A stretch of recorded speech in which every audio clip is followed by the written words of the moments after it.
नव्या एक बहुत ही सुलझी हुई लड़की थी। नव्या को घर का सारा काम आता था।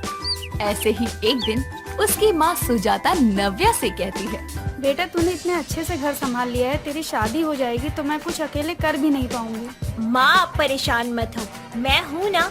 मेरी शादी के बाद भी आती रहूंगी आपसे मिलने। बेटा ऐसा नहीं होता, तू बार बार मुझसे मिलने आती रहेगी तो तेरी सास को अच्छा नहीं लगेगा। आप क्या मेरी शादी की बात को लेकर बैठ गए हो? अभी मैं इस घर में ही हूँ ना, तो परेशान क्यों होती हो? तेरी शादी करनी तो है ही ना। जब होनी होगी तब हो जाएगी ना। बहुत समय वैसे भी निकल गया है, अब मैं तेरे लिए जल्दी से कोई अच्छा लड़का देखकर तेरी शादी कर देती हूँ। ठीक है, जैसा आपको ठीक लगे। सुजाता नव्या के लिए लड़का देखने लगती है और उसे आनंद नाम का लड़का नव्या के लिए बहुत अच्छा लगता है। कुछ दिनों बाद आनंद और उसकी माँ सुरेखा नव्या को देखने उसके घर आते हैं। सुरेखा नव्या को देखकर सुजाता से कहती है, बहन जी आपकी बेटी तो बहुत सुंदर है। हाँ मेरी बेटी सुंदर होने के साथ साथ बहुत समझदार भी है। समझदारी तो शादी के बाद ही पता चलेगी ना। माँ मुझे तो नव्या बहुत पसंद है। हाँ मुझे भी पसंद है, तो क्या बोलते हो, रिश्ता पक्का कर दें? जी बिल्कुल। दोनों का रिश्ता पक्का हो जाता है और कुछ दिनों बाद दोनों की शादी हो जाती है।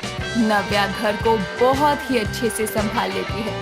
नव्या को घर को इतने अच्छे से संभालते देखकर सुरेखा को बहुत अच्छा लगता है और वो आनंद को कहती है, बेटा बहू ने इस घर को इतनी अच्छी तरह संभाल लिया है, अब मुझे किसी बात का कोई डर नहीं है। हाँ माँ, अब तो मुझे भी आपकी सेहत की बिल्कुल भी चिंता नहीं होती।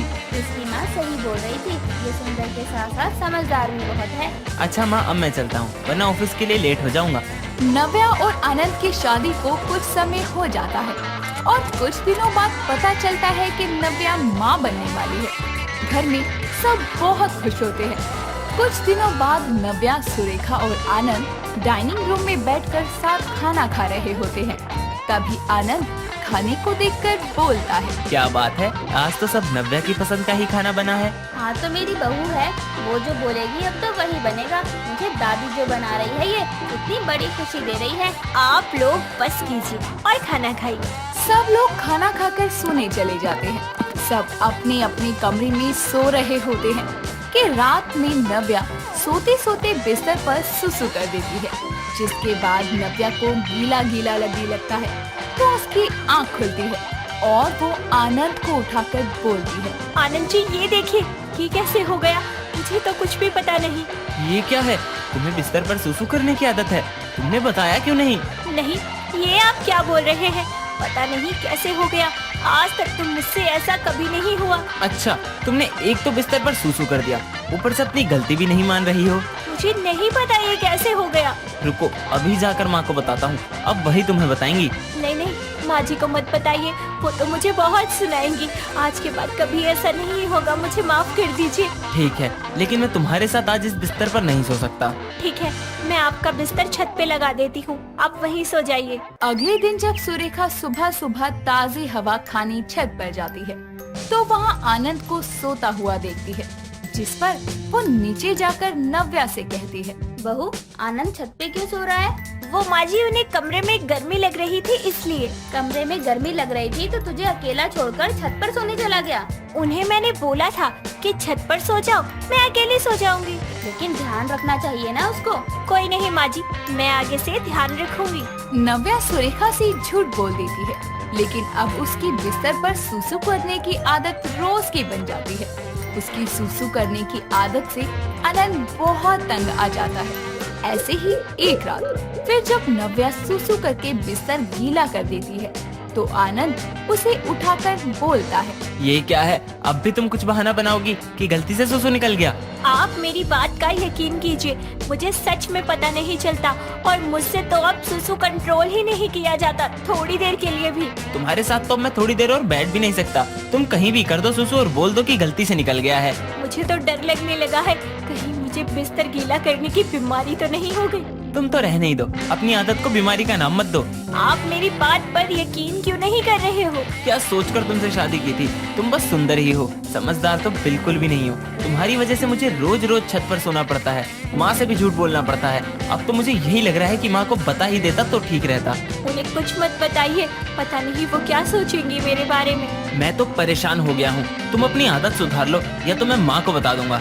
इतना बोलकर आनंद चला जाता है। नव्या आनंद की बात सुनकर बहुत परेशान हो जाती है और अपने बिस्तर पर सुसु करने की आदत को सुधारने के बारे में सोचने लगती है। वहीं सुरेखा आनंद को रोज छत पर सोता देखकर सोचने लगती है कि दोनों मिलकर उससे कुछ छुपा रहे हैं। सुरेखा एक रात पता लगाने के लिए रात में सोती नहीं है और बार बार दोनों के कमरे के बाहर जाकर उनकी बातें सुनने लगती है।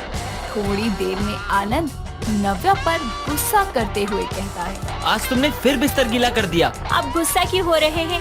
मैं कल ही डॉक्टर के पास जाकर इलाज करवा लूंगी। इसका इलाज कुछ नहीं है, इससे अच्छा है ना ही तुम पानी पियो और ना ही तुम्हारा सूसू निकलेगा। ये कैसी बातें कर रहे हैं आप? मैं बिना पानी पिए कैसे रहूंगी? और अब मैं माँ बनने वाली हूँ। बस तुम माँ बनने वाली हो, इसीलिए इतना झेल रहा हूँ, वरना तो बहुत पहले ही माँ को बता देता सब। आप देख लेना, कल ही डॉक्टर से दवाई लेकर आऊंगी और कुछ ही दिनों में मेरी ये बेड पर सुसु करने वाली आदत चली जाएगी। तुम्हारी बिस्तर गीला करने की आदत से तो मुझे अब डर लग रहा है कि कहीं मेरा बच्चा भी बड़ा होकर बिस्तर गीला ना करे। नहीं, ऐसा कुछ नहीं होगा, आप ऐसा कुछ मत सोचिए। नव्या और आनंद की बात सुनकर सुरेखा समझ जाती है और उसी वक्त उनके कमरे में जाकर बोलती है, तुम दोनों ने मुझे ये बात पहले क्यों नहीं बताई? माँ आप यहाँ, मैं तो आपको पहले ही बताने वाला था माँ, लेकिन इसकी बात सुनकर रह जाता था। माँ जी मुझे माफ कर दीजिए, मैंने जानबूझकर कुछ नहीं किया। मुझसे सुसु कंट्रोल ही नहीं होता है, अपने आप निकल जाता है और बिस्तर गीला हो जाता है। देखा माँ आपने, एक तो बिस्तर पर सुसु कर देती है, ऊपर से बहाने बना रही है। अरे नालायक, चुप कर। बहू का सुसु गलती से ही निकल जाता है। मतलब क्या है? मतलब मुझे कोई बीमारी नहीं है। बहू बिस्तर इसलिए ही गीला कर रही है क्योंकि वो माँ बनने वाली है और ऐसा बहुत बार होता है। सुसु को रोकना बहुत मुश्किल हो जाता है। मतलब मुझे कोई बीमारी नहीं है? नहीं, तुम्हें कोई बीमारी नहीं है, ये तो आम बात है, सबको होता है। लेकिन तुम दोनों ने ये बात मुझे पहले क्यों नहीं बताई? मैं डर गई थी कि आपको पता चलेगा तो आप बहुत गुस्सा करेंगी। अरे पगली, तुम मुझे बिना किसी डर के कुछ भी बता सकती है। ठीक है माँ जी। मुझे माफ कर दो, मुझे लगा तुम्हारी बिस्तर पर सुसु करने की आदत है और मैं तुम्हें पता नहीं क्या क्या बोलता रहा। बेटा, जब तक पूरी बात का पता न हो तब तक कुछ बोलना नहीं चाहिए। बेचारी बहू पहले ही बिस्तर गीला करने से परेशान थी और ऊपर से तू ताने मार रहा था। मुझे माफ कर दो, मुझसे गलती हो गई, मुझे तुम्हारा साथ देना चाहिए और मैं तुम्हें ही परेशान कर रहा था। आप माफी क्यों मांग रहे हैं? ये बात हम दोनों को ही पता नहीं थी कि ऐसा कुछ भी होता है, दोनों के लिए ही नया था, इसलिए आप माफी मत मांगिए। आनंद को अपनी गलती का एहसास हो जाता है और सुरेखा दोनों को समझाती है कि माँ बनने पर ऐसा होना लाजमी है, जिसके बाद से आनंद नव्या का बहुत ध्यान रखता है और सुसु करने की जो आदत उसे लग गई थी वो बच्चा होने के बाद ठीक हो जाती है और सारे खुशी खुशी रहने लगते हैं।